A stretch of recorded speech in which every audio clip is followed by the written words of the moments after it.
welcome back to my channel.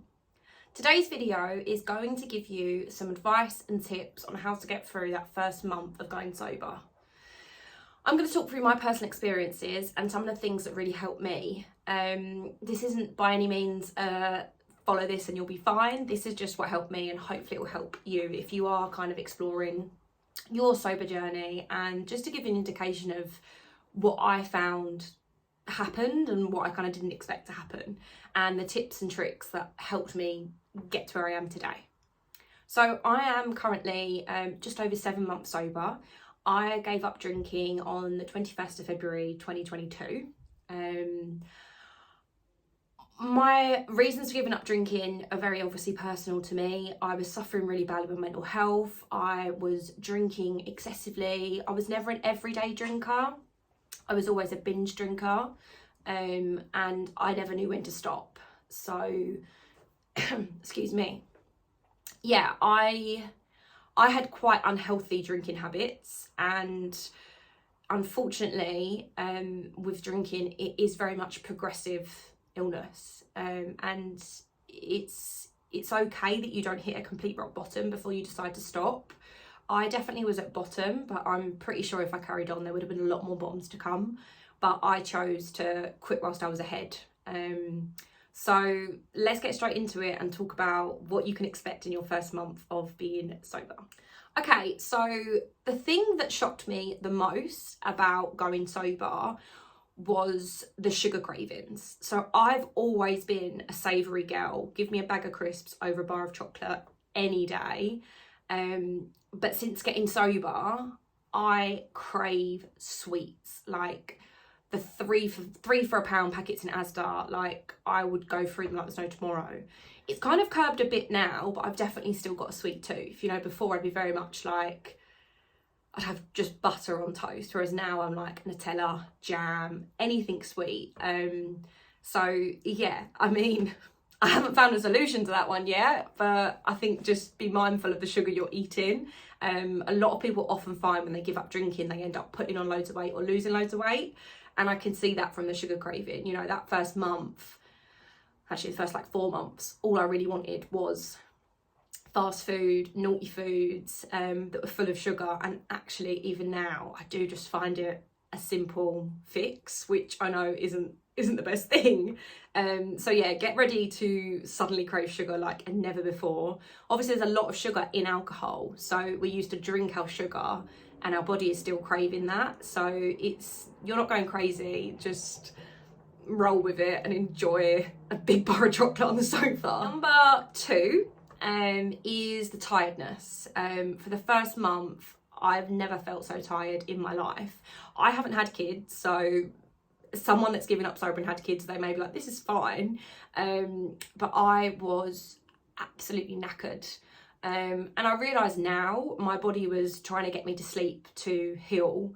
My first month of sobriety, I was actually signed off of work, so it wasn't too much of a problem for me to kind of lay in, go to bed early. I was just constantly tired. I would go to bed at like 8, get up at like 7, 8, need a nap by like 2. So I decided to add some vitamins into my diet. So I still take these every day.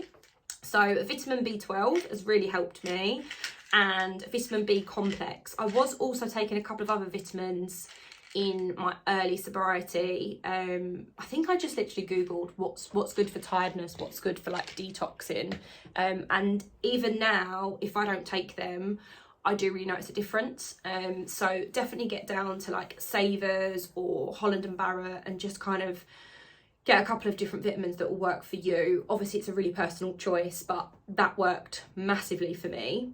Number 3, unfortunately, when you get sober, you're starting to get your emotions back. And that is the best and the worst part of drinking. In that first month, I had quite a lot of intrusive thoughts. There was quite a lot of feeling like I wasn't good enough, feeling like I didn't want to be here anymore, feeling like it was just too hard. And that's really difficult. You know, I can't sugarcoat that is really hard, but a thought is exactly that. It's a thought. We can't control it. We can't think up different thoughts. They do just come into our heads, and they do pass. If you try and pretend that the thought didn't happen or you bury it down, you're actually inviting it to stay for a lot longer. So, you know, if you have these thoughts, the best advice I can give you is write them down, get them out of your head. You know, it isn't who you are, it's just a passing thought. You're going through a period of change, you're going through a period of grief. It's completely normal to feel uneasy, to feel unsettled. But the best thing you can do is clear your head. Okay, so that leads me to my next tip, which is stationery. Buy yourself a nice notepad, something that you can jot all your thoughts down on, because there's going to be a lot of them in that first couple of months and moving forward. Think about all the money you would have spent in the pub or on booze. You're entitled to buy yourself a nice notepad, maybe a nice pen whilst you're there. I always have a notepad by my bed, because sometimes when I get into bed at night, that's when all of my crazy thoughts come to light. And sometimes my crazy ideas too. So that way, before I go to sleep, I have a brain dump and I literally just get everything that's in my head out.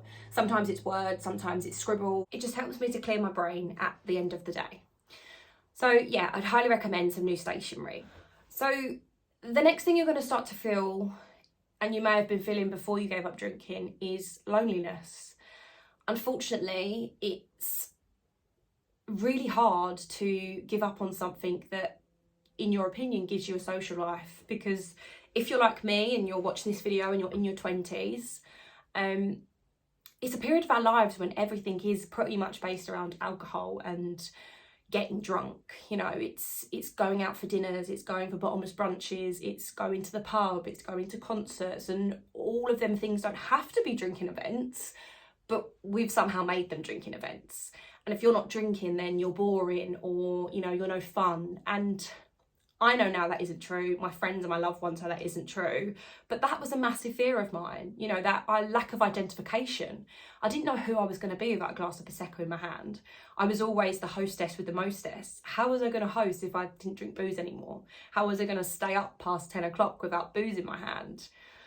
And to be honest with you, I don't tend to stay up past 10 o'clock, but that's a choice. You know, the first month of being sober, I decided to do it all on my own. And in my second month, I then joined a fellowship and met fellow sober people. And I cannot stress to you enough how helpful it is being around other sober people. And that doesn't have to be face to face. You know, in terms of like social media, there's so many great sober people on there that will be open and help you. Which leads me to my next point of changing what you're being influenced by. So again, if you're in your 20s, the likelihood is that you probably spend a lot of your time on social media. You're probably following a lot of people that maybe glamorise alcohol. You kind of have to change that a little bit. You don't want to be constantly seeing people out getting drunk and doing what you believe you now can't do anymore. You want to be seeing people doing really fun things and not drinking. There's lots of hashtags, which I'll put down in the description below, that I followed in my first couple of weeks of being sober. And I found that I was being influenced by different people. You know, I wasn't just constantly seeing Prosecco on my page. I was seeing mocktails. I was seeing alcohol-free versions of Prosecco and wine and beer, which I didn't even know existed. I was also seeing different ways to live life, you know, different things that people got from being sober. And I educated myself. You know, I spent a lot of time finding different books, which I found as a great resource, which I will also show you now. I'm gonna put the books in the description below as well. So I've read quite a lot of books since being sober, but these two really helped me in my first month. So the first book is The Unexpected Joy of Being Sober by Catherine Gray. Absolutely love this book. It's really easy to read. I think I read it in like a couple of days. The font isn't too big. I'll just show you one of the pages so you can see. Really easy to read. And it's got all different sections, so you can kind of pick it up and put it back when you need to. The second book I would highly recommend, because the author is a 20-something sober gal. This is the Sober Girl Society Handbook, Why Drinking Less Means Living More. And again, this is a really good book to kind of dip in and dip out of. So there's lots of different chapters, so you can kind of open it up and decide what you need in that moment. And again, I read this really quickly. So yeah, I think the most important thing you can do in this first month is educate yourself and remind yourself the reasons why you want to stop. Because you know, it's really hard to be so unsure of who you're going to become and catastrophize the future. But at the moment, you've decided you don't want to drink today. That's enough. You know, you don't have to plan your 30th birthday, your 40th birthday, your hen do, your wedding. You can just say, I'm not going to drink today, and we'll see what happens. You know, there's a saying in the fellowship that I go to, it's one day at a time. And I absolutely live by that, because if I start to think too far ahead, I will start to worry, I'll start to panic, and I'll give myself reason to want to pick up a drink, because for so many years that was my go-to solution. Whether I was happy, sad, or, you know, just I had a good day or a bad day, I'd either celebrate or drown my sorrows. There was no, why do I feel this way? And the final thing is therapy. You know, speak to your GP, talk about how you're feeling. When I first got sober, I was in a really, really bad space mentally, and I seek the help from my GP. I was put on medication. I'm not going to go into what medication I'm on, just because medication is such a personal thing, and I've tried quite a few different medications to get to the one that works for me. I know friends that are on different medications and it works for them. So speak to your GP. They can help. You know, if you're against medication, there's lots of kind of herbal remedies you can try as well.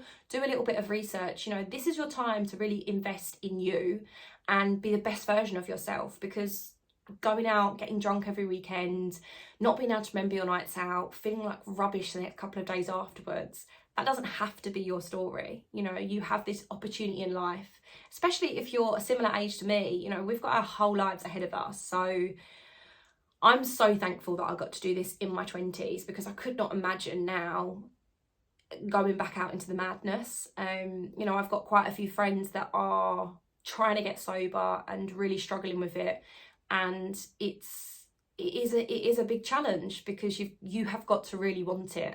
And when I kind of decided to make that change, it was very much like, I just want to feel happy, I just want to be at peace. And going out drinking, I was ruining my own peace of mind for years, and I didn't even realise. The best advice I can give you is to be really honest. Let people know that you're trying to get sober. You will be surprised how many people around you are happy for you, excited for you, want to help. You know, I never expected the level of support that I've got in my life. You know, my best friends have come on nights out with me and they said, oh, I won't drink either. And, you know, they didn't have to do that, but they're showing their support. You know, I've discovered that there's a lot of big brands in terms of like entertainment that you can go and you can have alcohol-free options to have a really good time. We've got a mini golf place near us at Lakeside, and they do a full range of alcohol-free cocktails, which was just lovely. You know, I went on, it was my first night out, it was a double date, and I was really nervous, and just being able to have a drink that looks similar to everyone else's did make me feel better. I have no desire to drink, but I also don't want to drink Fanta all night, and that's okay. So yeah, I hope that this video helps you if you're in your first month and you're struggling. In my opinion, you are doing the right thing and you're amazing for giving it a go. My Instagram details are in my description, and my DMs are always open if you want to chat. And I wish you all of the best in your first month and the rest of your month in your sober journey. Sending you lots of love, and I will see you soon for another video. Mwah.